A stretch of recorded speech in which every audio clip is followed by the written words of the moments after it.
Boston hustler, inspired by true events. His name was Nobel James Swift. He was born in Boston in the mid-50s during the baby boom, making him a baby boomer. To him, his was a normal household, mother and a stepfather that he didn't know was his stepfather until he was about 11 or 12. That's when it started making sense why he had a different last name than his brothers and sisters. His stepfather married his mother when he was 1 year old. Guess they figured they'd just let Noble find out when he got older. He had 3 sisters and 2 brothers. Lord knows his parents raised him the best they could, only God knows what leads children astray. He was smart and educated, but somehow that wasn't enough. Call it peer pressure or adolescent stupidity, whatever it was, he left home at 16 years of age. He went to live in a rooming house that rented rooms out to kids his age, teenagers let loose on the city of Boston, stalking the mean streets in the ghettos of Boston, breaking in houses while people were at work in the daytime or in prostitutes' John's cars at night. With the proceeds of their loot, they would buy large quantities of marijuana and bag it up in little yellow envelopes, then go to school selling weed. Noble fell in love with the concept of finally being on his own, keeping money in his pocket and having a place of his own. He always stood out in the crowd. At 16 he was 6 foot 2 inches, brown-skinned and bow-legged. The girls in school and in the hood took to him with the quickness. When he left home, he continued going to school mostly to sell weed and be around the girls. Everybody called him Swifty. He was a natural because he was considered a pretty smooth-talking, good basketball-playing, sharp-dressing type of guy. All the schools and neighborhoods, especially in Roxbury, have Swifties. A lot of the kids wanted to emulate him. Mr. Popular, the plight of the black ghetto adolescent male. He maintained the standard for being cool. Even when he fought, he did it with a smile on purpose to intimidate his opponent. At the neighborhood gym where he took martial arts classes 3 times a week, he was notably the 4th best in the class of 30 students, which wasn't bad in Roxbury. Now one would just about guess where there is one there is bound to be more. Like the saying goes, birds of a feather flock together. Between Orchard Park, Mission Hill and Ruggles Street projects, just to name a few of the worst government housing developments, there were very few role models in the urban area for black adolescents back then. This was true starting from the teenagers, right up to adulthood. Ghetto-dwelling teenagers hung out in the hallways of their respective projects since there were no jobs and nowhere else for them to go. If you didn't live in those particular projects and didn't know anyone, it would be wise to drive and not walk by, and definitely do not cut through the hallway buildings not knowing anyone. You will get robbed, beat up, or both. Chapter 1. Introduction to the game. One morning Noble left the house supposedly headed to school. Instead he headed straight for Dudley Station to meet up with some of his friends. First on the list was his best friend Sharif, second was Slim. They called him that because he was so skinny. 2 years older than Noble and 3 years older than Sharif, he was shorter than the 4 of them, but fast as lightning and as deadly as a poisonous snake. Weighing only 100 pounds with the explosive temper of a Brahma bull, he was considered back then as one bad dude. He lived in the Columbia Point projects and could go to any projects he chose except of course the D Street projects, which was a white government housing development in a predominantly white section of Boston. The only time blacks went there was when they were at war or trying to settle a score for what some white boys had come to Roxbury and did. Nut, on the other hand, was as tall and handsome as Swifty. He came from a good family and was well educated for his age. He was 16 and just growing some peach fuzz. If you let him tell it, he had a mustache. His name was Nathan, but everyone called him Nut. It had been said the shape of his head resembled a southern peanut. He was a promising track star known as one of the fastest runners at English High School. That was originally located at that time on Louis Pasteur Avenue near the Fenway Park in Boston's Back Bay section. Slim and Nut walked right up to Swifty and Sharif as soon as they got off the bus. Sharif had whistled to them in order to catch their attention. In Dudley Station at 7 a.m.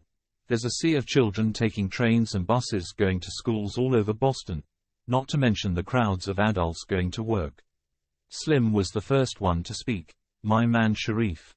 How's things, baby? This must be your main man you were telling us about." Sharif said. Yeah, this is Swifty, so what's the deal, bro? Well, first, this is my man Nut. Nut, this is Swifty and Sharif. Have any of you brothers ever played a shot before? Slim asked. Swifty said. Nah man, if we did, we wouldn't be waiting here for you. Okay, here's the lowdown. Nut and I pick pockets. It's called shot playing or hitting a lick. It's real simple. Swifty will throw a block for me and you, Sharif block for Nut. Also, we've got to get going because it's rush hour and the trolleys will be jam-packed right now, plus the rush hours are the best time to get paid quick. Nut said, especially when we're working with a couple of green rookies. They headed upstairs for the Orange Line train downtown to Government Center, where they changed over to the Green Line trolley that brought trolleys into town and back out to the suburbs of Boston all day long. Slim's name was Jimmy. He said, listen up fellas, I'm gonna tell you this once. The golden rules to shot playing are, we thrive on crowded situations and never push or be loud. It's like melting into the crowd. The less people notice you, the less chance that they can give your description to the police. So, when 10 people on the trolley find out they've been had, you'll be long gone and all they'll be able to say is, not the well-mannered black children that looked as if they were going to school. Last of all, never play a shot near your neighborhood. That way you avoid running into someone that knows you or your family and could lead the police right to your front door. That's why we're not playing shots on this train going in town right now, because if you look around, you'll probably be able to identify 4 to 5 people from around the hood. That's enough with verbal lessons for now fellas, because here's our stop. When the train came to a stop at Downtown Crossing, the 4 boys got off with about 200 other passengers, most of them headed for work to punch a clock at their jobs. Jimmy, Noble, Nathan and Sharif headed for the Green Line for one more stop to Government Center and the trolley tracks. The underground train system ran like this. The Orange Line trains ran through the ghetto, the Red Line went to Cambridge, the Blue Line to the airport and to the horse and dog tracks, the Green Line went by the colleges and out to Framingham into the suburbs. While they were on the Orange Line train one stop from Government Center, Slim said, okay, listen closely. Never walk through the tunnel from Downtown Crossing to Government Center, take the train instead, it's only one more stop. Besides, the tunnel from Downtown Crossing is usually crawling with either police or truant officers looking for kids cutting school. Okay, we're here now. Watch me closely, Swifty. Sharif, you watch Nut. When I say close, I mean so close that if we happen to stop short, you'll run right up our asses. When you see one of us getting ready to play a shot on a man or woman, crowd so close behind us that nobody can see what we're doing with our hands. That's how you throw a block, okay? Also, if you see a nosy motherfucker trying to look and see what we're doing, stare that cocksucker straight in the eye with a screw face, a look that says what the fuck you looking at. Then keep staring him down, that way you'll be watching their eyes. They usually get intimidated and look the other way unless they're a plain-clothed cop or something. Above all, be prepared for me or Nut to pass you back a wallet or just about anything that might be in the way of getting to the wallet. Okay, you guys got that? It's real simple. You two will do just fine. Here comes the trolley. Oh, one last thing. Don't talk unless somebody gets hip and peeps what we're doing. Then say slide or 5-0. Slide means somebody dug the scene. 5-0 means the police, like on TV. There was a huge crowd of people waiting for the trolley headed to the back bay. The Prudential Shopping Center crowd mixed with plenty of employees. The 4 of them boarded the trolley in the rear so the conductor never saw them board or where they boarded. The trolley was so crowded every rush hour, it was like forcing 50 extra sardines into a can. Slim and Nut worked separate ends of the trolley. When they got to Arlington Street Station, all 4 boys got off the trolley.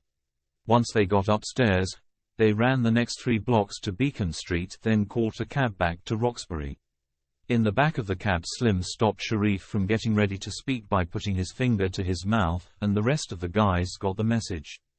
They were so elated with their success, they were slapping each other high fives and smiling.